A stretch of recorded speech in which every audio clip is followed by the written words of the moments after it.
Saudações, estimados espectadores, aqui é o canal Crasmoto. Honda. O que vem à sua mente quando mencionam essa marca? A Honda, sinônimo de confiabilidade, detém o recorde de vitórias e títulos em corridas de moto. E em algum lugar você ouviu que é o maior fabricante mundial de motocicletas e motores de combustão interna. E você provavelmente também ouviu várias histórias e fatos sobre o criador dessa empresa, Soichiro Honda. E é possível que você, caro espectador, tenha uma moto dessa marca na sua garagem. Então, neste vídeo, pretendo apresentar a vocês a história das motocicletas Honda, assim como a personalidade do criador dessa empresa. Fique à vontade, tenha um bom vídeo.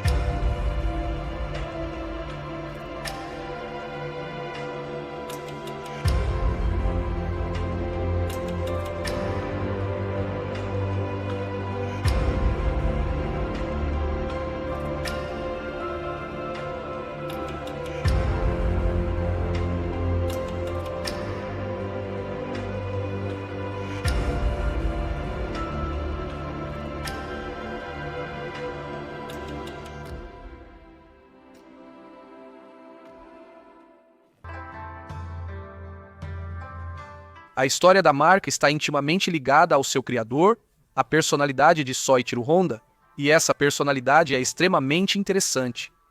Resumindo em poucas palavras, quem foi Soichiro? Um sonhador, engenheiro, alguém que gostava de correr riscos e... Um maluco de pedra. No entanto, vamos nos aprofundar mais. Soichiro nasceu em 17 de novembro de 1906, na vila japonesa de Komiu, perto de Hamamatsu, em uma família de ferreiro e tecelã. E a primeira coisa que Soichiro conseguiu foi sobreviver. 5 de seus irmãos e irmãs mais velhos morreram logo após o nascimento. Os pais tentavam cercar Soichiro com o máximo de cuidado, mas o trabalho pesado não permitia que eles dedicassem ao filho o tempo e a energia necessários para sua criação. Honda tinha desempenho mediano nos estudos, achando as matérias escolares entediantes e ganhando fama de faltoso. E para esconder as notas ruins e as frequentes faltas na escola, Soichiro aprendeu a falsificar o selo da família, e ele mesmo assinava o diário escolar. Aliás, essa fraude foi descoberta quando Honda começou a vender carimbos com os sobrenomes dos colegas de classe. O jovem Soichiro era inspirado não por livros didáticos, mas por engenhocas e coisas técnicas. Honda Sênior, notando o aumento da popularidade das bicicletas no Japão, aprendeu a consertá-las e fazer manutenção em sua oficina. Seu filho o auxiliava nisso, aprendendo simultaneamente sobre o funcionamento e operação dos mecanismos. O avô teve um papel importante na criação de Soichiro. O velho gostava de levar o garoto curioso ao moinho local ou à serraria. O que mais impressionou nosso protagonista naquela época foi o motor de combustão interna estacionário em uma das fábricas. Naquela época, era uma grande raridade no Japão. Com 11 anos de idade, Honda pegou a bicicleta do pai e percorreu mais de 30 quilômetros para assistir ao show aéreo de Arthur Smith, um famoso aviador dos Estados Unidos. Soichiro não tinha dinheiro suficiente para comprar um ingresso e entrar no evento, mas isso não impediu o jovem de aproveitar o espetáculo subindo em uma árvore. E muitos também ouviram a história de como Honda viu um carro pela primeira vez na vida. Já adulto, Soichiro lembrava que correu por muito tempo atrás do carro, depois sujou as mãos em uma gota de óleo que ficou na estrada e sentiu o cheiro dela. Em 1922, ele terminou 8 séries da escola e planejava entrar em um instituto de engenharia, mas a difícil situação financeira da família acabou com a possibilidade de continuar os estudos. Em um dos dias de 1922, Soichiro, folheando a coluna de vagas no jornal local, encontrou, ao que lhe pareceu, o emprego dos sonhos. Uma oficina de automóveis estava procurando mecânicos. Animado pelos sonhos de sucesso futuro, ele percorreu 250 quilômetros e conseguiu o emprego. Só que no começo, ele teve uma decepção. Em vez de mexer com porcas, engrenagens e pistões, suas tarefas se limitaram a limpar o local, cozinhar e cuidar do filho do dono da oficina. Uma coincidência ajudou Honda a mostrar seus talentos. Uma forte nevasca aumentou o número de carros que precisavam de conserto. Com o excesso de trabalho, o chefe permitiu que Soichiro assumisse o serviço dos mecânicos da equipe. Ao notar o entusiasmo com que o jovem funcionário consertava os defeitos, seu chefe, Yusa Sakakibara, promoveu Honda ao cargo superior. O sonho do nosso protagonista se realizou, e ele começou a mexer com automóveis em vez de trabalhar como serviçal, enquanto o dono da oficina passou a ensinar o rapaz com dedicação os segredos da manutenção de máquinas. Em 1923, ocorreu um forte terremoto no Japão, e por causa disso o trabalho na oficina aumentou bastante. Esse foi o momento em que Soichiro se destacou como um mecânico profissional. Apesar de sua pouca idade, a fama de mestre talentoso lhe foi muito útil. Honda logo começou a ganhar cerca de 1.000 ienes por mês. Para comparação, um comerciante relativamente bem-sucedido conseguia esse lucro em meio ano, e foi nesse ponto que Honda perdeu o controle. Com seu temperamento travesso e o dinheiro que começou a ganhar, ele passou a se divertir nas horas livres do trabalho. Não pense que ele estava indo pelo caminho errado, mas Soichiro sabia como aproveitar a vida. E não foi à toa que ele ganhou o apelido de Playboy de Hamamatsu. Ficar em um bar, dar uma volta de carro com garotas, correr perigosamente na estrada, tudo isso virou rotina. Uma vez, Honda e duas moças conseguiram cair de carro de uma ponte no rio e por milagre saíram vivos. E sabe do que mais Honda era louco? Corridas. Ainda em 1923, Yusa Sakakibara decidiu participar de corridas. E para as corridas, Yusa, seu irmão mais novo e alguns mecânicos, incluindo Honda, começaram a construir carros de corrida. O primeiro carro foi o Art Daimler, e o seguinte era um veículo com motor de biplano Curtiss. E esse carro é mais importante para a história, pois nele, em novembro de 1924, Honda participou de uma corrida como mecânico e sentou no carro como segundo piloto, ao lado de Sakakibara mais jovem. E nessa corrida, a equipe deles venceu. E a partir desse momento, muita coisa foi inspirada pelas corridas e feita para as corridas. Em 1928, Honda concluiu com sucesso seus estudos e abriu sua própria filial da Art Shokai em Hamamatsu. Soichiro trabalhava com prazer no aperfeiçoamento de peças automotivas. Foi dele a ideia de substituir os raios de madeira das rodas por metálicos, que são mais resistentes e não sofrem com a umidade. Em 1928, ele patenteou essa invenção e, em 1931, a apresentou ao grande público na Exposição Nacional da Indústria. Esta fotografia de 1935 mostra a filial da Art Shokai em Hamamatsu. Se você olhar atentamente para a foto, verá um carro levantado em um elevador especial que Honda desenvolveu sozinho. Soichiro sempre afirmava que uma pessoa não deveria fazer seu trabalho rastejando debaixo de um carro. Outra marca registrada se torna os macacões de trabalho brancos como neve. Um verdadeiro teste de fogo. Se o macacão está sujo, significa que algum processo técnico está sendo feito de forma errada. Em meados dos anos 1930, o quadro de mestres da filial cresceu para 30 pessoas. Honda continua tão entusiasmado com as corridas quanto antes. Assim, um de seus carros estava equipado com um motor Ford com superalimentação e o próprio motor era inclinado para a esquerda, já que a corrida acontecia em uma pista no sentido anti-horário. Essa solução facilitava a entrada nas curvas. Na corrida de 7 de julho de 1936, Soichiro e seu irmão Benji participaram com este carro de corrida aqui. Eles, a 120 km/h, colidiram com outro veículo. O carro capotou 3 vezes, ejetando o motorista e o mecânico. Soichiro sofreu luxação no ombro e arranhões, mas seu irmão mais novo fraturou a coluna. Honda, depois de passar um tempo no hospital, em outubro desse mesmo ano de 1936, participaria de mais uma corrida, e essa seria a última corrida em que Soichiro atuou como piloto. Pensando no que poderia fazer no setor automobilístico, nosso herói decide fabricar anéis de pistão. Naquela época, um anel de pistão valia mais que seu peso em prata. Honda conta com o apoio de Shichiro Kato e fundo da empresa Tokai Seiki. Honda se tranca na oficina e tenta desenvolver o anel de pistão. Como resultado, a Toyota, que havia contratado o fornecimento de 50 anéis da leva experimental, aprovou apenas 3 deles para uso. Para que entendam a abordagem de Soichiro, antes de criar os anéis, ele afirmou: "Posso construir qualquer coisa se eu vir ao menos uma vez." Como vocês podem ver, não deu certo. Honda entende que 8 anos de escola e experiência em uma oficina não são suficientes para esse tipo de empreendimento. Ele vai estudar no Instituto Industrial de Hamamatsu e, no começo, assiste às aulas com entusiasmo. Quer ouvir algo engraçado? Logo, seus antigos hábitos escolares ressurgem. O diretor chamou Soichiro em seu escritório e disse que ele não receberia o diploma. Durante todo o tempo em que estudou, ele nunca se deu ao trabalho de fazer uma única prova. E Soichiro respondeu que o diploma não garante que você vai ganhar dinheiro. No fim das contas, ele foi expulso, mas Honda ainda conseguiu assistir às aulas por mais um ano como estudante não registrado. Após cerca de 2 anos, ele conseguiu criar um anel de pistão de qualidade aceitável. Saiu da Art Shokai e foi para a Tokai Seiki. E dessa vez as coisas vão bem. O volume de produção e a lista de clientes da empresa estão crescendo, e o principal consumidor é a Toyota.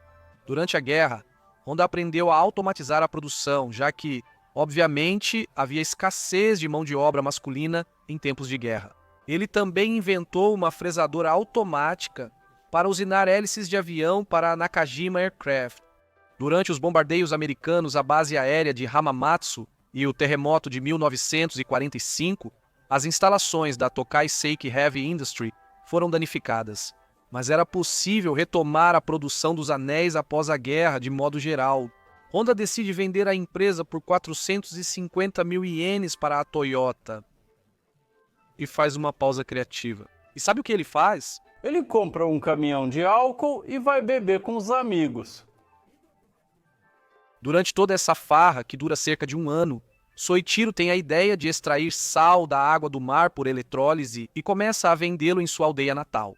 Ele também tenta criar um tir que acabou sendo muito caro e não teve sucesso. Observando a devastação do pós-guerra e os problemas do país, Honda percebe que a questão do transporte é muito urgente. O setor automobilístico está sufocado e o próprio automóvel é um luxo inacessível para a maioria da população.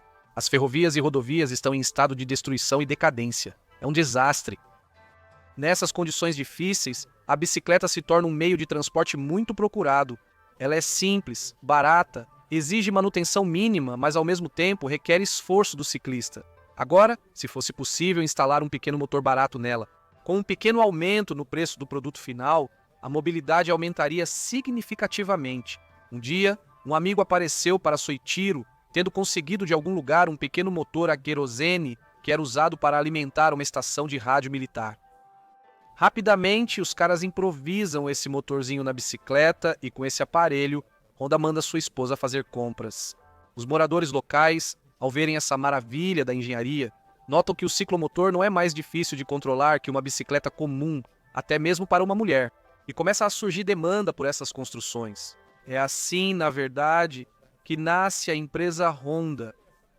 A história da maior fabricante de motocicletas do mundo começa com um pequeno motor instalado na estrutura de uma bicicleta.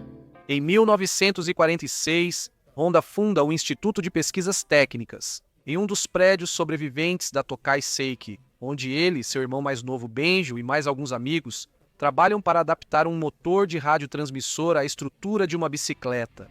Ao mesmo tempo, os rapazes compram os motores restantes. O primeiro Honda A-Type aparece em 1947. No Japão daquela época, havia rigorosas restrições de combustível, querosene e gasolina. E aqui surge mais um caso interessante. Uma das ideias de Soichiro era usar terebintina como combustível. A terebintina, em essência, é um óleo essencial inflamável obtido por métodos de extração ou destilação de várias partes de árvores coníferas, em particular das raízes. Soichiro compra um terreno florestal para, ao mesmo tempo, desenvolver a produção de combustível. Porém, cavar as raízes manualmente parecia uma tarefa árdua e demorada. Decidiram removê-las com dinamite. Não sei onde conseguiram, mas a explosão incendiou as agulhas de pinheiro e quase queimou toda a floresta. A terebintina não era o melhor tipo de combustível, mas isso não impediu Honda de criar cerca de 500 motores auxiliares de 50 cilindradas e um cavalo de potência para bicicletas entre os anos de 47 e 48. Vale ressaltar o fato de que a pequena equipe trabalhava praticamente por comida e puro entusiasmo, e o próprio Honda imediatamente estabeleceu altos padrões de qualidade para as peças. O estoque de motores descartados estava acabando e foi decidido seguir adiante no desenvolvimento de motores e veículos. Em 24 de setembro de 1948, a empresa foi reorganizada e renomeada para Honda Motor Company. Nesse mesmo ano, Soichiro desenvolveu o modelo de carga de 3 rodas Type B, com o motor aumentado para 89 cilindradas. No entanto, a máquina não teve sucesso e não passou da fase de protótipo. Também estava em andamento o trabalho nas versões das motocicletas Type C e Type D. Ambas foram lançadas em série em 49. O primeiro era uma motobicicleta, com pedais e um motorzinho 2 tempos de 96 cilindradas e 3 cavalos de potência. A caixa de câmbio estava ausente e a força era transmitida para a roda traseira por correia. O quadro foi criado por Honda, mas produzido por um fornecedor terceirizado. Aliás, o modelo C foi o primeiro veículo da empresa a participar de uma corrida, e a motocicleta venceu a prova. Você consegue imaginar com quem ele teve que competir? O modelo já era uma motocicleta completa, seu motor tinha 98 cilindradas e uma potência semelhante à do modelo C. No mesmo bloco do motor, foi implementada uma caixa de câmbio de 2 marchas. A Type D também era chamada de Dream, ou seja, sonho em nosso idioma. Existe uma versão de que, em uma festa dedicada à conclusão da construção da Type D, um dos funcionários da empresa disse: "Isso parece um sonho." E Soichiro, refletindo sobre essa frase, deu à motocicleta o nome oficial de Dream Type D. A Type D se assemelhava às máquinas alemãs de antes da guerra, especialmente à Zundap. O modelo acabou sendo popular e as vendas iniciais foram boas, mas a economia fraca do Japão naquela época estava em crise. E ainda aconteceu que, por causa de alguns revendedores, mais motores Type D estavam instalados em máquinas de concorrentes do que nas motos Honda vendidas. E nesse período acontece um caso muito oportuno. Soichiro conhece Takeo Fujisawa em agosto de 49, e já em outubro, Takeo se torna diretor administrativo da Honda Motor Company para questões financeiras e de vendas. E Honda se concentra na produção de motocicletas em sua mecânica e design. Soichiro era um técnico muito talentoso, mas com finanças e vendas ele lidava de forma muito medíocre. E o encontro com Fujisawa vai ajudar muito a empresa.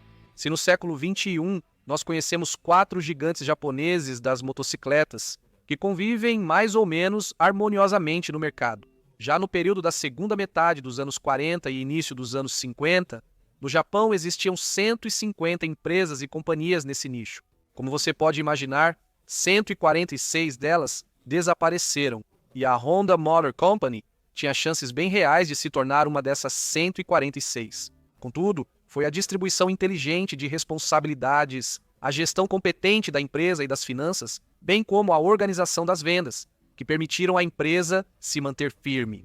E é exatamente por isso que Fujisawa é chamado de segundo fundador da Honda Motor Company. A Honda coloca ordem entre os concessionários, e o início da Guerra da Coreia estimula a economia japonesa. Resumindo o último ponto, as autoridades de ocupação dos Estados Unidos da América estão no Japão, assim como um certo contingente de tropas na Coreia.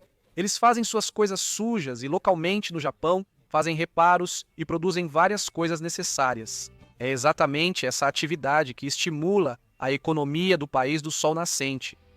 Honda está expandindo sua capacidade de produção, adquirindo uma antiga fábrica de teares em Tóquio, além de receber vários subsídios do governo. No final do ano 50, a produção do Type D era de 167 unidades por mês, e já no início do ano seguinte esse número chegou a 300. Porém, as vendas caíram aos poucos, pois os concorrentes lançaram projetos mais bem-sucedidos. E a Honda Dream já estava ultrapassada naquela época. Em outubro de 1951, Soichiro apresenta ao público o modelo de 4 tempos e Type.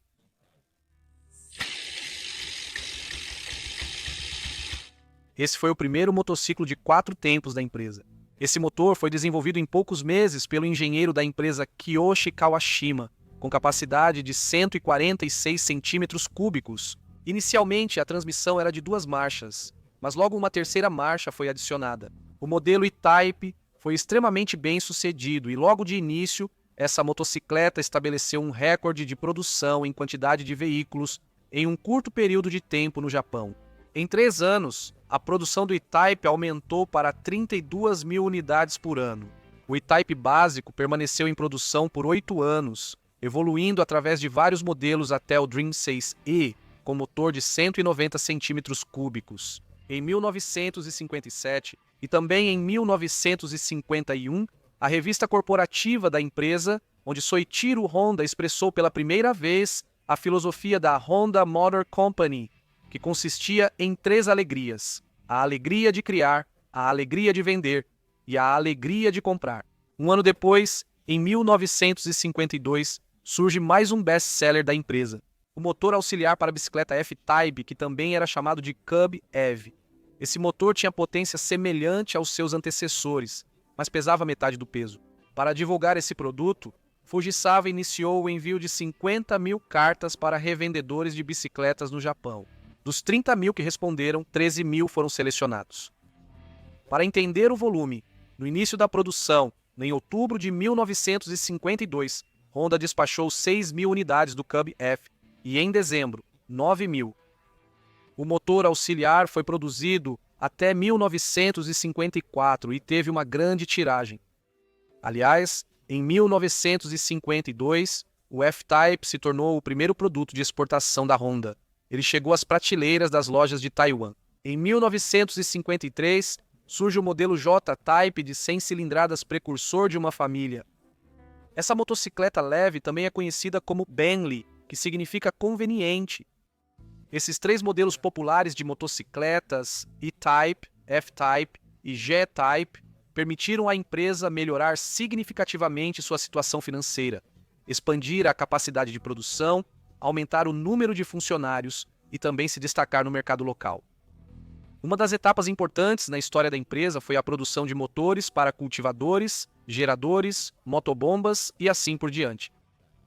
Essa fase inicia com o motor H-Type em 1953. Com a melhora da situação econômica no Japão, Honda passa a focar na produção de equipamentos mais avançados. Vale destacar o grande apreço de Soichiro pelos motores de 4 tempos. As adaptações de 2 tempos que soltavam fumaça não lhe agradavam. Contudo, nos primórdios da empresa, Honda compreendia que fabricar pequenos motores 2 tempos era um passo essencial rumo à grandeza. Em 1954, a Honda já havia conquistado o mercado japonês e praticamente não tinha concorrentes, pois os produtos da empresa eram conhecidos pela alta qualidade e pelo baixo preço. Vocês se lembram do temperamento de Soichiro? Ele continuava apaixonado por corridas, com planos ainda mais ambiciosos que os de Napoleão para conquistar o mundo. Em 1954, Soichiro Honda e Kiyoshi Kawashima viajaram a trabalho para a Europa para conhecer como eram as coisas do outro lado do mundo e adquirir equipamentos avançados para a empresa. E ainda, durante essa viagem, Honda visitou a corrida Tourist Trophy na ilha de Man. Em poucas palavras sobre essa corrida, essa é uma das corridas de motocicleta mais prestigiadas do mundo, se não a mais, tanto antes quanto agora, e também é o evento de motociclismo mais perigoso para os pilotos. Soichiro sabia desde a época da arte Shokai que corridas e vitórias impulsionam as vendas e a popularidade. E ele também entende que a tecnologia que compete na ilha de Man está muito à frente de tudo o que sua empresa produz.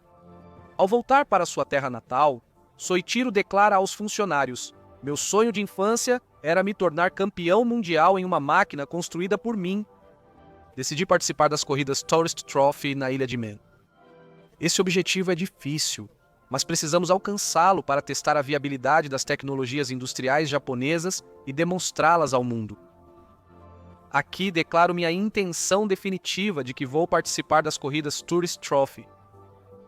Vou dedicar toda a minha energia e criatividade para vencer. Ele também escreve uma carta aberta aos fabricantes europeus de motos, afirmando que em breve o papai lhes mostrará como vencer corridas. Uns ovos desse tamanho. Vale dizer que, durante a turnê europeia, eles foram recebidos de forma geralmente amigável e, com uma mentalidade colonial, os europeus não viam ameaça nos educados japoneses que estavam construindo ali algumas motos leves e baratas. Se eles soubessem o que aconteceria com a indústria de motos europeia no final dos anos 60. No Tourist Trophy de 1954, Soichiro Honda observou atentamente as motos alemãs NSU nas categorias de 125 e 250 cilindradas. Os representantes da NSU exibiam com orgulho suas inovações e projetos para Soichiro Honda. Há quem diga que Soichiro Honda copiou essas máquinas, mas não é verdade. Em 1957, os principais fabricantes italianos de motocicletas como MV Agusta, Gilera e Mondial anunciaram sua retirada dos campeonatos mundiais devido ao aumento dos custos. No final, a MV Agusta desistiu desse acordo e continuou participando das corridas. Foi nesse período que Soichiro Honda comprou uma das últimas motocicletas de corrida da Mundial.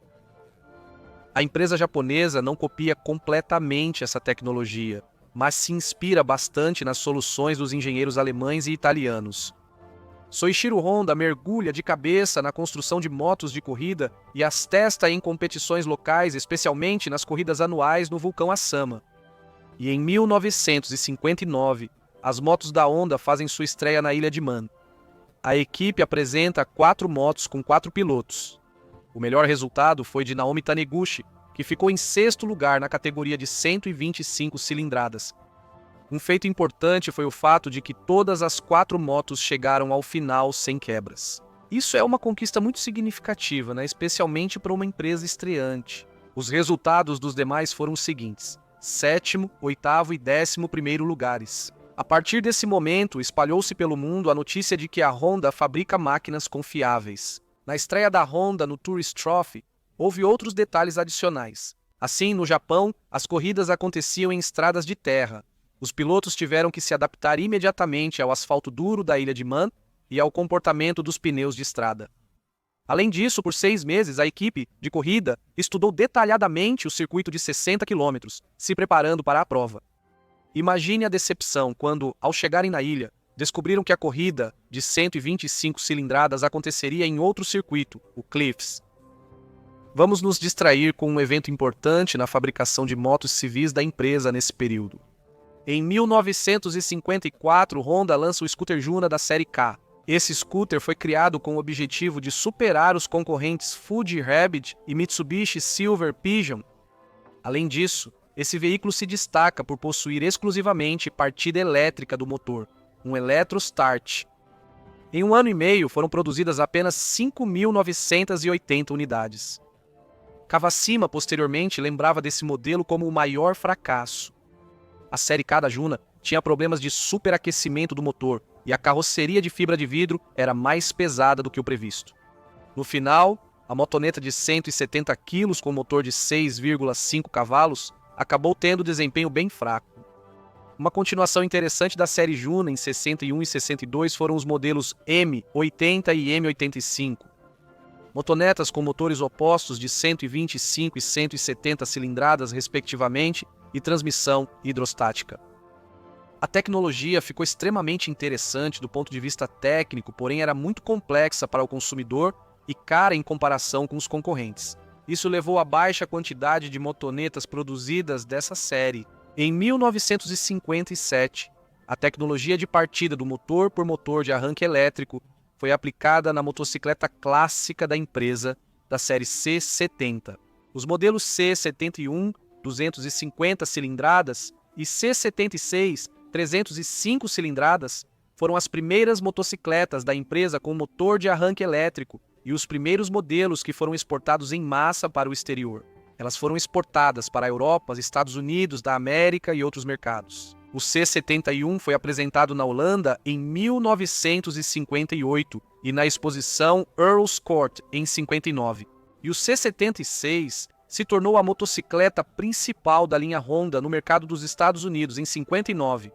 Em 58, saiu da linha de montagem da Honda Motor Company mais uma pequena motocicleta que estava destinada a se tornar uma lenda.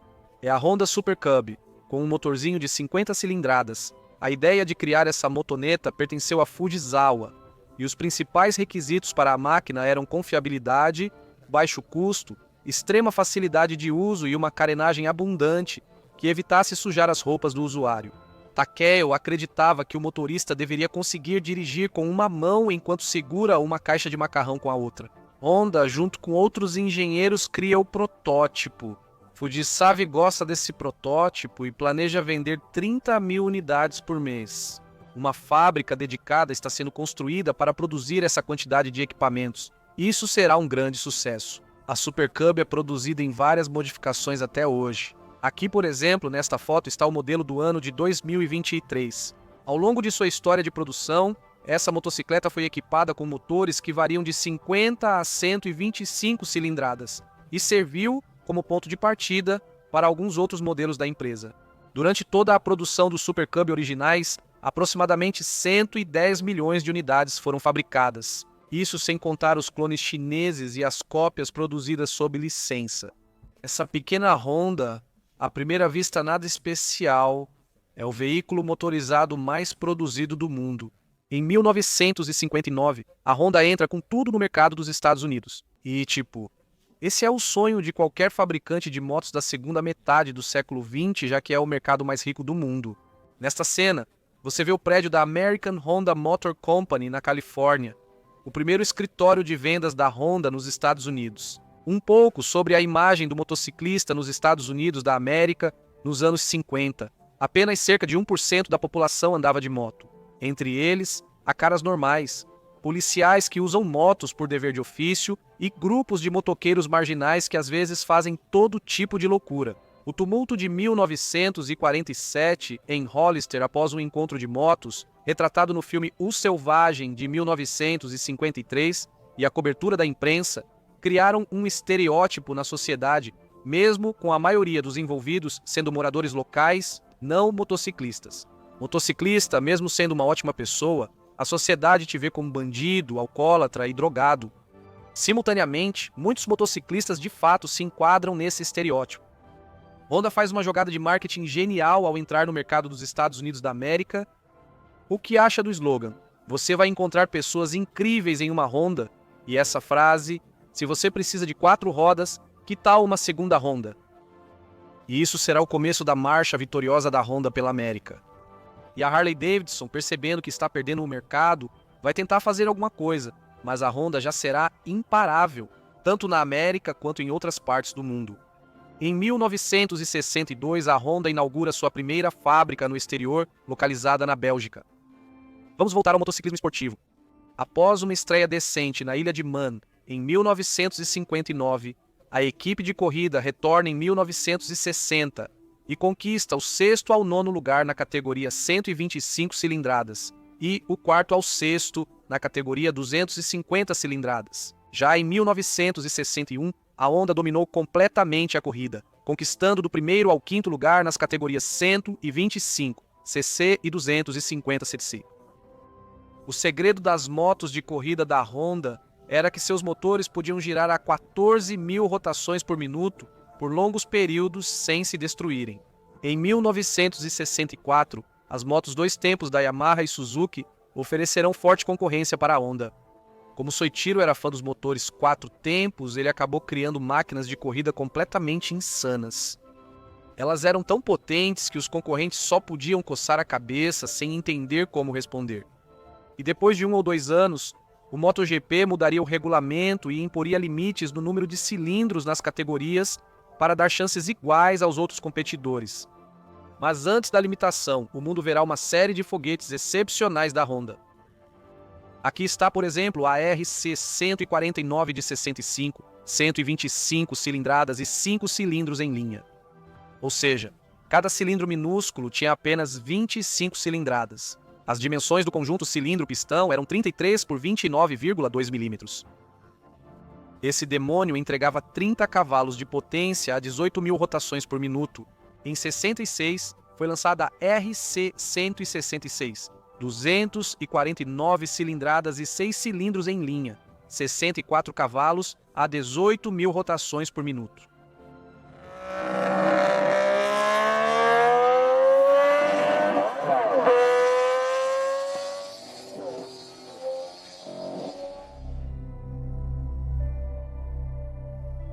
Em 1959, a Honda se tornou a maior fabricante de motocicletas do mundo. Desde então, continua em primeiro lugar em número de motos produzidas. Mas naquele momento, O objetivo não era ganhar um certificado pelo primeiro lugar, e sim conquistar o mundo inteiro. Inicialmente, a Honda apostou no mercado dos Estados Unidos da América em modelos topo de linha com motores de 250 e 305 cilindradas. Antes mesmo do slogan, você encontrará pessoas incríveis em uma Honda. Uma história interessante surgiu com a Super Cub. Conhecendo a preferência do consumidor americano, a empresa compreendia que 250 cilindradas era quase o limite mínimo do mercado. No entanto, para o transporte econômico dos funcionários do escritório de representação comercial na Califórnia, algumas unidades da Super Cub foram importadas e usadas. Imagine a surpresa dos funcionários quando, após alguns meses, os moradores locais começaram a perguntar em massa: o que é essa coisa pequena, interessante, que não quebra, na qual vocês andam todos os dias? Como faço para encomendar? Onde posso comprar? A Honda percebe a tempo e adiciona o modelo à lista de preços. Em 1961, surge um dos modelos mais importantes da empresa, o C77 Superhook.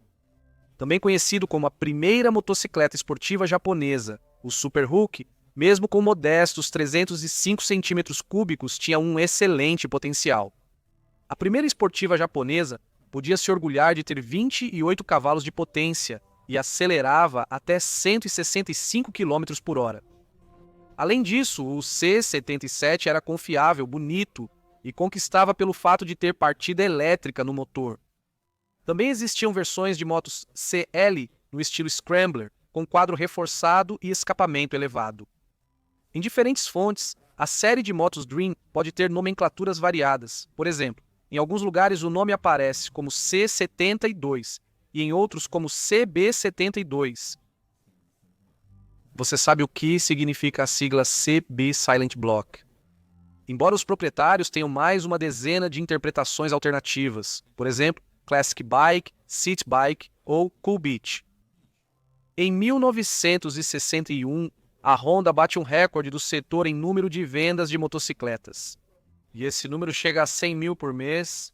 Grandes investimentos em publicidade e uma abordagem inteligente na criação dos anúncios ajudaram muito a Honda a conquistar o mercado.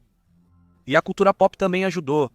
Por exemplo, no filme de 1964, Roustabout, Elvis Presley andava em uma CB77 Superhook. E tudo isso porque a Paramount queria evitar a imagem de fora da lei e recusou usar motos Harley-Davidson ou Triumph. Esse filme, que coincidiu com a música Little Honda dos The Beach Boys de 1964, acabou sendo uma propaganda gratuita para a empresa japonesa. E tudo funcionou perfeitamente. Em 1964, das cerca de 300 mil motocicletas vendidas nos Estados Unidos da América, metade eram da marca Honda. Vislumbrando grandes perspectivas, Soichiro investe mais recursos no desenvolvimento de novos modelos de motos. Em 1965 surge o modelo CB450. Ela é apresentada ao grande público pela primeira vez na Grã-Bretanha, durante as corridas de velocidade em Brighton, em setembro de 1965. A motocicleta era recém-importada e ainda não estava amaciada. Ainda assim, Alan Robinson percorreu 1 km em 30 segundos, atingindo 160 km por hora na linha de chegada.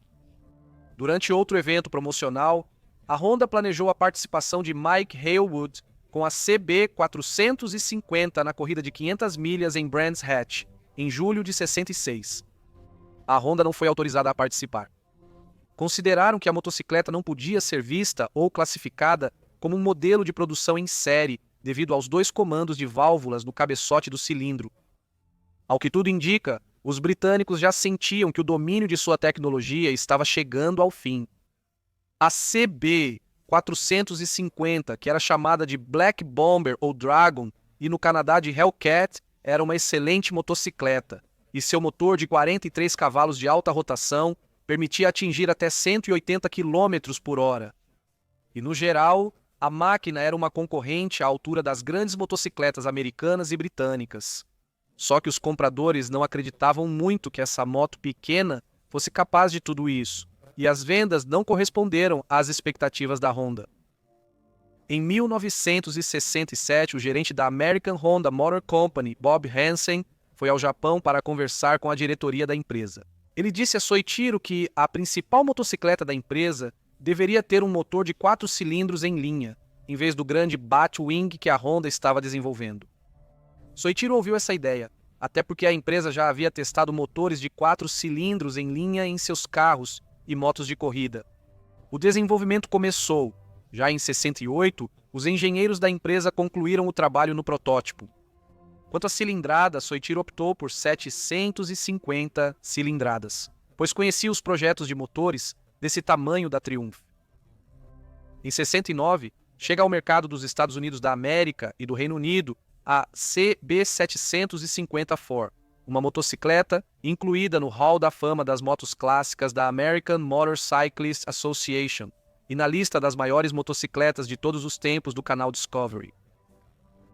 Ela era mais rápida que os concorrentes, popularizou motores de 4 cilindros e foi a primeira moto de produção em série com freios a disco. Claro, mais ou menos na mesma época, algumas outras empresas também pensavam nessa direção, mas a Honda foi a primeira a ter sucesso. E ainda, a CB750 vai colocar o prego no caixão da indústria de motocicletas britânica. Nenhuma tentativa de recuperação a ajudará agora. Aliás, a popularidade da primeira Superbike nos Estados Unidos da América aumentou graças à versão esportiva CR750, com a qual, em uma competição, mesmo sendo de 200 milhas em 70, Dickman chegou em primeiro lugar.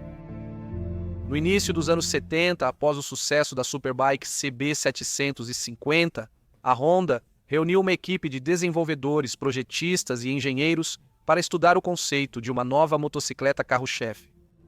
O líder da equipe passa a ser Shoichiro Irimadiri, um jovem engenheiro talentoso na época de 70. Ele tem 30 anos, participou da construção de motores multicilíndricos para motos de corrida da Honda e do motor 1212 para o carro de Fórmula 1. Se a CB750 era chamada de Rei das Motos, o novo projeto recebeu o título de Rei dos Reis. Após analisar os mercados, os caras chegam à conclusão de que, em vez de mais uma moto esportiva, é necessário construir algo adequado para viagens longas. Adivinhe em que parte do mundo, nesse momento, as pessoas mais viajam longas distâncias de moto? Correto, nos Estados Unidos. E para isso, é usado um pequeno número de modelos de marcas como Harley Davidson, Moto Guzzi e BMW. A Irimadiri projeta uma moto com posição de pilotagem confortável e relaxada, espaço para bagagem e motor potente. Em 72, o primeiro protótipo, chamado M1, estava pronto. Era uma motocicleta enorme, equipada com um motor boxer de 6 cilindros e 1,5 litro. O protótipo apresentou um pequeno problema. Os motores e a motocicleta ficaram muito longos, prejudicando a posição de pilotagem confortável. Em pouco tempo, o protótipo foi redesenhado e encurtado, reduzindo o número de cilindros. E em 1974 estreia a primeira Honda Goldwing com motor de 1 litro e refrigeração líquida. No período de 75 a 79, a Honda vendeu mais de 97 mil unidades da GL1000 nos Estados Unidos. Foi um sucesso. Em 79 apareceu a Gold, 1100 em 83, a 1200 e, em 87, começa a era das Goldwing de 6 cilindros, primeiro a 1500, depois a 1800. Também com base na Gold. Posteriormente, lá foram construídos o modelo Cruiser Valkyrie e o Bagger F6. Em 78, a Honda, querendo homenagear os modelos de corrida de 6 cilindros, cria a motocicleta civil CB Cruise, com um motor de 6 cilindros em linha de 1050 cilindradas e potência de 105 cavalos. Era uma excelente máquina, muito bem avaliada pela imprensa especializada ocidental. Contudo, em vendas nesse período, o líder entre os modelos topo de linha será o CB900F. Enquanto trabalhava no roteiro, fiquei pensando, de onde vem o amor da Honda pelos motores 12.4? Muitos conhecem modelos como VF, VFR, Cross Tourer e Magna. Mas o que serviu como ponto de partida? Lembra como a Honda dominava todo mundo na MotoGP nos anos 60? Pois é, em 67 eles saíram das grandes corridas. A empresa reduz o financiamento do setor e foca em conquistar o mercado europeu e estadunidense. Na segunda metade dos anos 70, a Honda decidiu voltar à Fórmula 1. Na categoria de 500 cilindradas e outras, os motores 2 tempos dominam. Porém, Soichiro não os suporta de forma alguma. Era preciso criar um motor 4 tempos competitivo. Um V8 seria perfeito, mas esse era o problema. Nas regras das corridas, há um item que diz o seguinte: não mais que 4 cilindros. Vocês já notaram como a Honda resolveu isso? Em 1979, estreia o modelo de corrida NR512, com 4 cilindros, pistões ovais, 2 bielas por pistão e 8 válvulas por cilindro. No final, a moto não obteve sucesso nem vitórias. E a Honda, reconhecendo o erro em 82, acaba adotando o motor 2 tempos e o motor 12.3 para as corridas. Eu imagino como, naquele momento, o velho Soichiro ficou furioso e começou a jogar pistões ou qualquer coisa que encontrasse pela frente nos funcionários, percebendo que sua empresa teria mesmo que fabricar os motores 2 tempos que ele tanto odiava. Só para vocês entenderem, um dos membros da equipe de corrida de motos tem uma cicatriz na cabeça porque durante uma discussão acalorada, Soichiro atirou um cilindro de moto nele. No entanto, o V4, agora com pistões redondos padrão, nos anos 80 passou a ocupar espaço em vários modelos civis da empresa. E algum tempo depois, esses motores 2 tempos se tornarão padrão para as motos de corrida da Honda, com exceção de um pequeno intervalo, quando será usado o V5. A empresa voltará aos pistões ovais novamente em 91. O modelo NR750 será lançado em uma série extremamente limitada. Naquele momento, será a moto de produção em série mais cara do mundo. Ao todo, foram produzidas sob encomenda 322 unidades dessa motocicleta única. Uma página interessante da história são os cruisers. Essa é a história de como os japoneses cobiçaram o que havia de mais sagrado. Eles decidiram entrar no nicho das motocicletas americanas clássicas, naquele nicho onde, nos anos 70, a Harley-Davidson era a monopolista. Contudo, a Honda não seria a Honda se não decidisse fazer as coisas à sua maneira. Em 1978, eles lançam 2 modelos: a CX500, uma moto com motor 12 longitudinal, similar à Moto Guzzi, e a CM185, com motor 2 cilindros em linha. Nos anos 80, a família CM e CMX cresceu significativamente. Mas nós sabemos muito bem que uma parte indispensável da imagem da clássica motocicleta americana é o motor V-twin. As vendas desses cruisers não autênticos deixavam a desejar. A Honda corrigiu esse erro em 83. Foi exatamente nesse ano que apareceu o primeiro modelo Shadow. A Honda Shadow seria produzida em várias versões, tanto em relação ao volume do motor quanto à aparência e ao estilo. Devido à pressão dos japoneses, o governo de Ronald Reagan, em 83, estabeleceu uma tarifa colossal de 49,4% sobre motocicletas japonesas com motor acima de 700 cilindradas. Esse ato protecionista deveria fortalecer a posição da Harley-Davidson, que nos anos 70 passou por tempos difíceis. Também em 83 surge a Honda 1265 Magna. Definitivamente era um cruiser irado com uma abordagem claramente japonesa para as coisas. No período da tarifa, a maioria dos modelos era adaptada para se adequar ao regulamento. A mesma Shadow, em vez de 750 cilindradas, recebeu um motor de 700. No entanto, após um curto período, a Harley ficou tão confiante que exigiu o fim da tarifa um ano antes do prazo previsto. Isso impulsionou uma nova onda de desenvolvimento pelos japoneses, com o surgimento de modelos de motos mais potentes, volumosas e atraentes. Nos anos 90, a Shadow cresceu para 1.100 cilindradas e nos anos 2000 surgiu a série VTX. Outra linha icônica de motos foi a família Rebel, que surgiu em 1985. Entre os desenvolvimentos interessantes de cruisers, vale destacar a série CTX e o modelo NM4 Voltas. No final deste capítulo, vale ressaltar que a Honda nunca teve medo de experimentar e de novas tendências. Quando o mundo se encantava com o motor rotativo de Felix Winkel, a empresa, sem licenciar o design, construiu um protótipo baseado em uma motocicleta clássica. Pela pintura do protótipo, provavelmente isso foi em 1973. O protótipo da motocicleta com motor rotativo claramente foi feito para ver se a Honda não estava perdendo sua chance, em um nicho potencialmente promissor.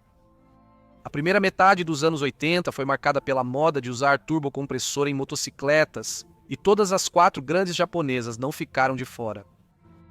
a Honda se torna a segunda empresa a lançar em série uma motocicleta turbo. Em 1982, estreia a CX500 Turbo e no ano seguinte a CX650. No total, somente 1.777 motocicletas turbo da série CX foram produzidas. Neste capítulo, abordaremos uma questão pendente há muito tempo.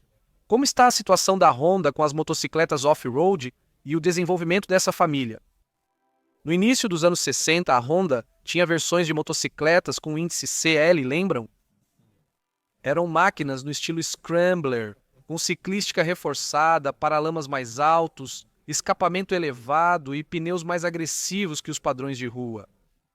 Lembram do grande boom que ocorreu no mercado americano com as motocicletas Honda nessa época? A Trail 50 e a Super Cub estavam sendo muito vendidas.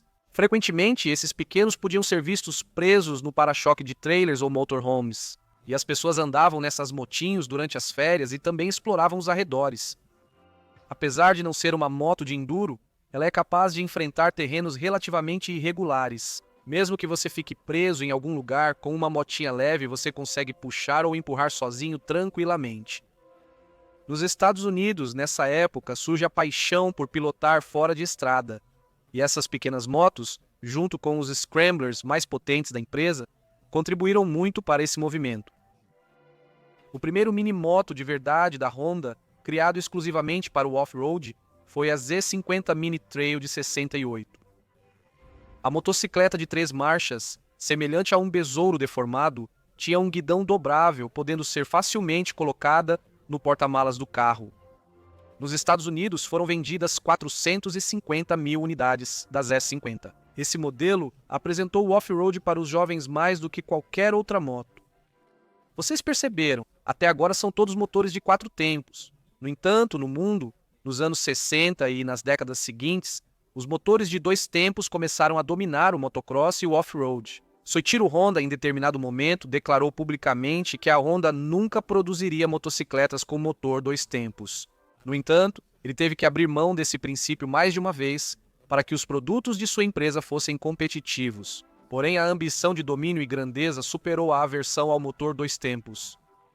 No início dos anos 70, a empresa começou a desenvolver um modelo de moto para motocross. E na primavera de 73 surge o primeiro representante da família Elsinore, Honda CR250M. A primeira moto de corrida 2 tempos produzida em série pela empresa, construída do zero, em vez de adaptar uma moto de rua para tais fins.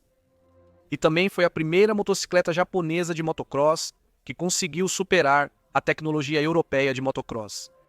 No outono de 73, a família ganhou o modelo CR25M e em 74, a moto de motocross para jovens pilotos, MR50. E todos esses representantes serão motos 2 tempos bem agressivas em sua categoria. Paralelamente, também se desenvolve a família de veículos off-road baseada no motor do Super Cub, uma porção de modelos de motocicletas e até mesmo um triciclo como esse chamado ATC. É o único ATC com menos de 200 cc com partida elétrica. Durante a década seguinte ou algo assim, as motos off-road foram a coisa mais legal do planeta. E os fabricantes japoneses travavam uma guerra pela supremacia de suas máquinas, introduzindo novas tecnologias não só a cada ano, mas a cada corrida. Quando a Honda CR500 apareceu em 84, ela representava tudo o que a Honda havia aprendido em décadas de corridas de motocross. Era uma moto de motocross de produção em série, muito similar às máquinas de corrida especiais. Era um monstro com um motor 2 tempos de 491 centímetros cúbicos e 53 cavalos de potência.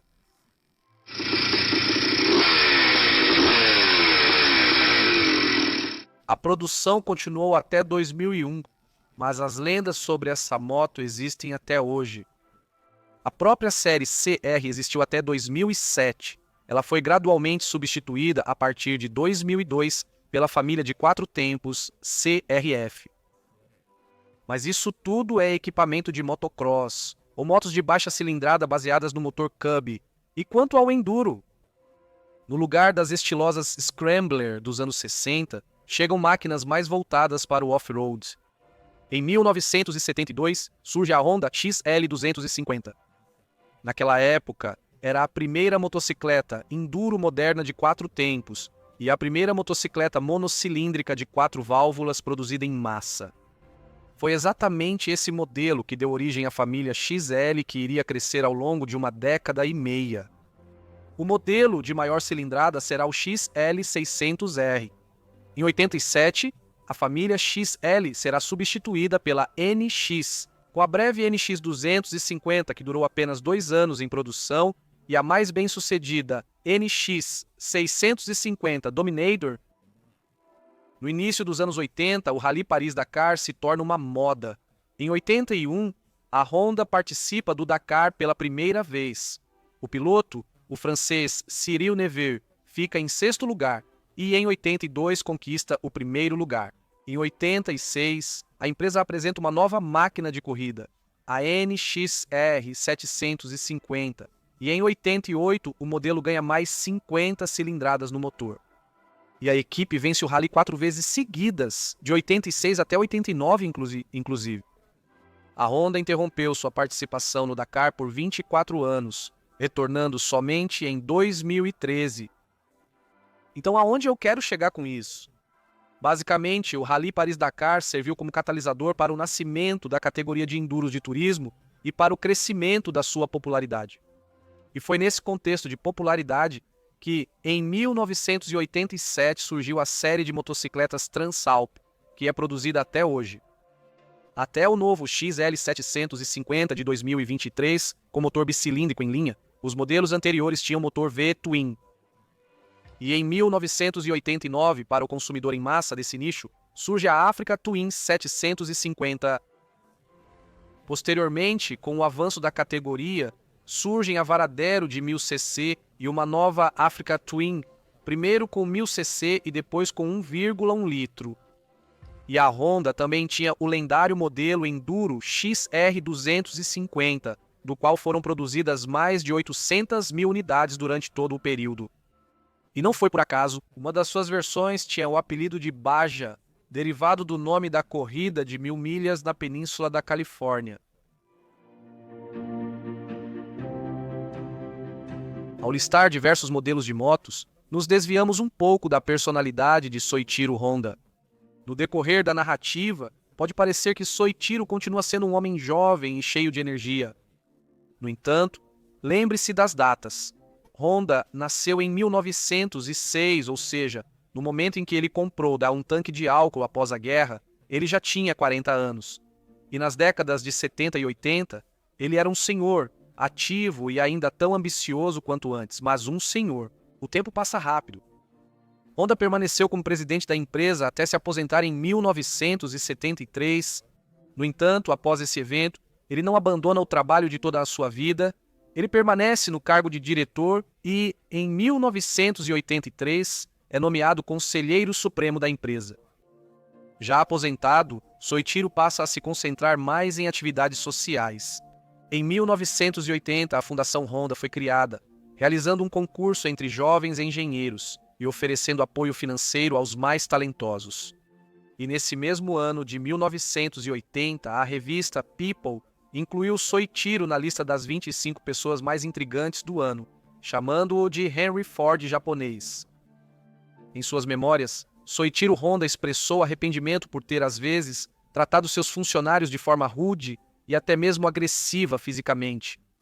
Os cilindros exigiam cuidados. Ele sabia como agir rápido. Em 1991, no dia 5 de agosto, aos 84 anos de idade, Soichiro Honda faleceu.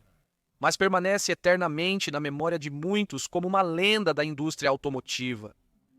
Quanto às outras personalidades marcantes da empresa, Takeo Fujisawa se aposentou em 73, Shoichiro Irimajiri, que começou no final dos anos 40 como engenheiro da empresa, na década de 80 já era um dos diretores e se aposentou em 92. Desde os anos 60, a Honda já era uma enorme empresa com várias fábricas ao redor do mundo, subsidiárias como a Honda Racing Corporation, além de muitos centros de concessionárias. Tudo é gerenciado por gestores locais, com o conselho de diretores no topo. E o mais importante para as empresas, O que acontece no período dos anos 70 e 80 é que o controle passa dos pais fundadores para pessoas competentes, e não, como às vezes acontece, para herdeiros incompetentes. Gestores lideram, engenheiros projetam e profissionais de marketing promovem e vendem. Vale ressaltar que, no início da fundação da empresa, Soichiro e Takeo firmaram um acordo de que nunca obrigariam seus filhos a se juntarem à empresa. Por exemplo, o filho de Soichiro, Hirotoshi Honda, foi o fundador e ex-Chief Executive Officer da Mugen Motorsports, uma empresa de tuning da Honda que criou carros de corrida originais nos anos 80 e nas décadas seguintes. A variedade de motocicletas da empresa está se tornando cada vez maior, e esses anos 80 para a Honda marcam o auge de uma categoria de veículos que você conhece muito bem. São os scooters. Acharam que eu tinha esquecido deles? Se vocês acompanharam o conteúdo, devem recordar que o primeiro scooter foi este modelo de 1954. Ele se chamava Juna e, por causa de vários problemas, não fez muito sucesso. Os dois modelos de motonetas com motores opostos, lançados no início dos anos 60, tiveram destino semelhante devido ao alto custo e complexidade do design. A empresa esqueceu esse tipo de veículo por um tempo, mas teve sucesso nos anos 70, com a linha de ciclomotores P50 e Express. Para a Honda, os scooters modernos foram o próximo passo lógico após os ciclomotores.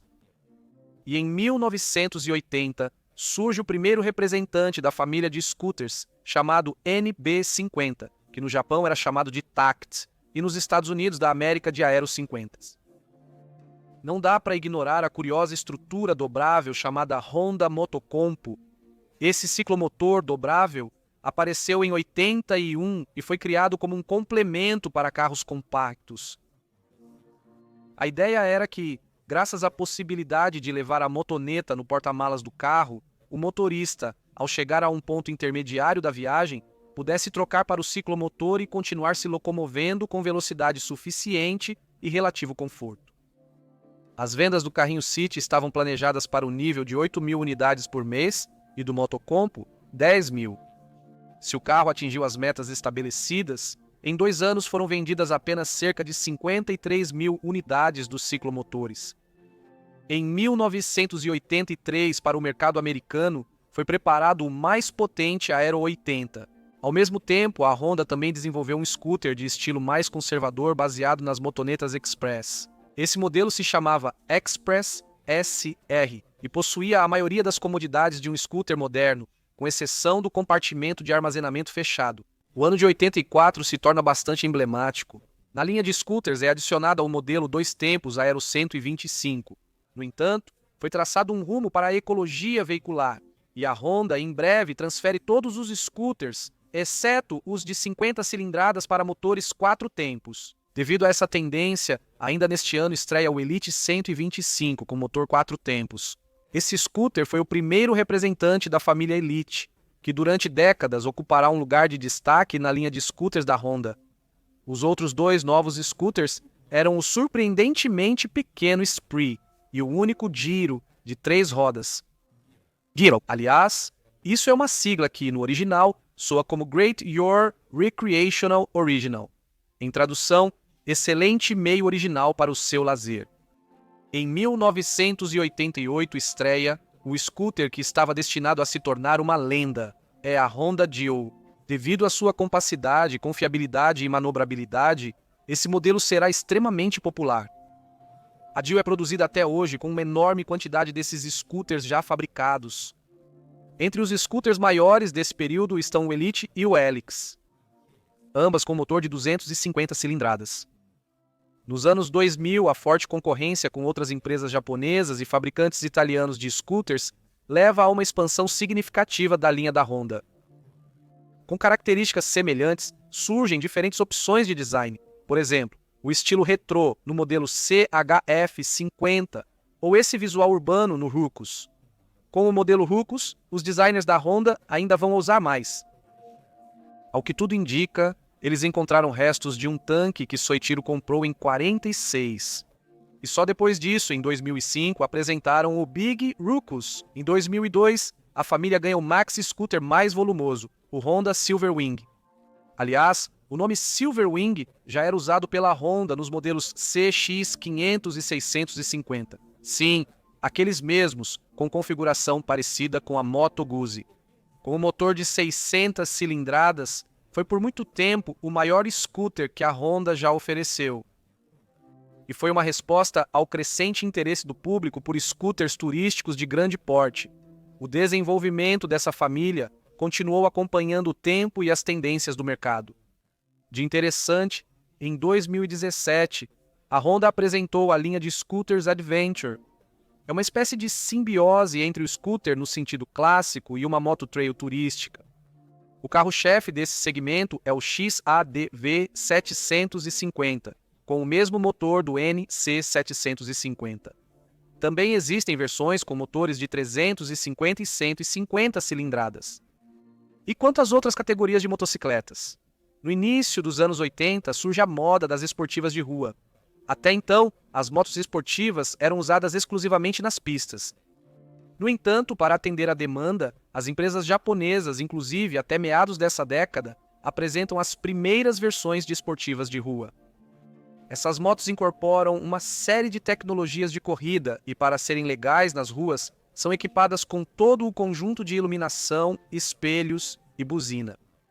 Normalmente, no segmento das esportivas da Honda, o destaque vai para o modelo CBR400, o primeiro modelo que deu origem à linha CBR, lançado em 1983. Mas, pelo menos um ano antes, foi lançada uma esportiva bem menos conhecida, a M12 X250, com motor 2 tempos em 12.3. Um motor exatamente do mesmo tipo usado nas corridas de Grand Prix. Mais tarde, um modelo com motor semelhante, a NSR 250R, também seria produzido. E quanto à família CBR, em 86, foi adicionada a versão 250 e um ano depois, as versões 600 e 750. Além disso, surgiu a versão esportivo turismo CBR 1000F. E em sua maioria, essas motos, com exceção das CBR de baixa cilindrada mais modernas, são equipadas com motores de 4 cilindros em linha. Em meados dos anos 90, a Honda estava determinada a produzir a motocicleta de série mais rápida do mundo e assumir os direitos de se gabar e a influência de marketing associada, que na época pertenciam à Kawasaki Ninja ZX-11. Esse desejo levou à criação da CBR 1120 Blackbird, também conhecida como Tordo. O nome Blackbird não foi escolhido por acaso. É uma referência ao avião Lockheed SR-71, o avião de produção mais rápido do mundo. O Tordo apareceu em 96 e superou o ZX-11, atingindo uma velocidade máxima de 287 km por hora. A CBR 1120 vai manter o título de motocicleta de produção mais rápida por 3 anos, antes da chegada da Hayabusa da Suzuki. Em outras áreas tecnológicas, a Honda também se destaca, por vezes estando na vanguarda. Turismo, enduro, cruisers, motos clássicas, sport touring, motos de baixa cilindrada. Qualquer nicho que você analisar, ao longo das décadas haverá de 10 a 20 modelos de veículos representados ali. E eu acho que vocês entendem muito bem que, neste vídeo, meu objetivo não é listar absolutamente todos os modelos da marca Honda. O mais importante é que compreendemos as páginas mais marcantes e significativas da história da empresa. Como está a situação da empresa Honda atualmente? Até hoje é a maior empresa de motocicletas do mundo. Aqui vão alguns números para você. No final de 2019, a quantidade de motocicletas produzidas ultrapassou 400 milhões de unidades. É o maior fabricante de motores de combustão interna do mundo. E ainda em 2015, era o 8º maior fabricante de automóveis. Em todas as fábricas, escritórios e empresas da Honda, trabalham cerca de 220 mil pessoas. Vastos recursos são investidos em novas pesquisas e desenvolvimento. Só para entender, aqui vão algumas perguntas e respostas. Uma motocicleta com câmbio automático, isso é Honda. Uma motocicleta com transmissão hidráulica, de novo Honda, e assim por diante. A linha moderna de motocicletas continua tão ampla quanto antes e responde prontamente às tendências e modas do mercado de motos, tanto mundial quanto localmente. O que pode ser dito ao resumir essa grande história? O incrível sucesso da Honda aconteceu graças a uma série de fatores e a eventos tanto aleatórios quanto planejados. E o que dependia das pessoas aconteceu assim justamente graças à sua inteligência viva e talento, à liderança e organização habilidosas e ao grande esforço de trabalho. E não apenas graças aos talentos de Soichiro Honda, Takeo Fujisawa, do engenheiro Kawashima ou do desenvolvedor de motores Irimajiri, mas também de muitos e muitos milhares de funcionários responsáveis e trabalhadores da empresa ao longo de toda a sua história, cujos nomes ela não preservou tão bem. Esse material é ainda mais interessante e vívido do que outras histórias da indústria de motocicletas, devido à personalidade marcante de Soichiro Honda, um verdadeiro roqueiro do mundo das motos e automóveis. Com isso, a breve história das motocicletas Honda chega ao fim. Como sempre, quem esteve com vocês foi o canal Crasmoto. Concluindo esse grande trabalho, posso dizer o seguinte: tive um enorme prazer em realizá-lo, apesar de todas as dificuldades e do tempo gasto. E, sabem, já faz tempo que me pedem para fazer um vídeo sobre a história da Honda, mas foi justamente agora que eu tomei coragem. Se isso tivesse ocorrido antes, o vídeo ficaria muito pior, e postergar mais não era viável. Espero que vocês tenham gostado do vídeo, e se gostaram, não deixem de interagir. Compartilhar e se inscrever são sempre bem-vindos. Não descarto que este material possa conter alguns erros. Vocês sempre podem apontá-los de forma construtiva e corrigi-los nos comentários. Muito obrigado por assistir e um agradecimento especial a todos que ajudam o canal com doações através dos dados fixados. Até a próxima!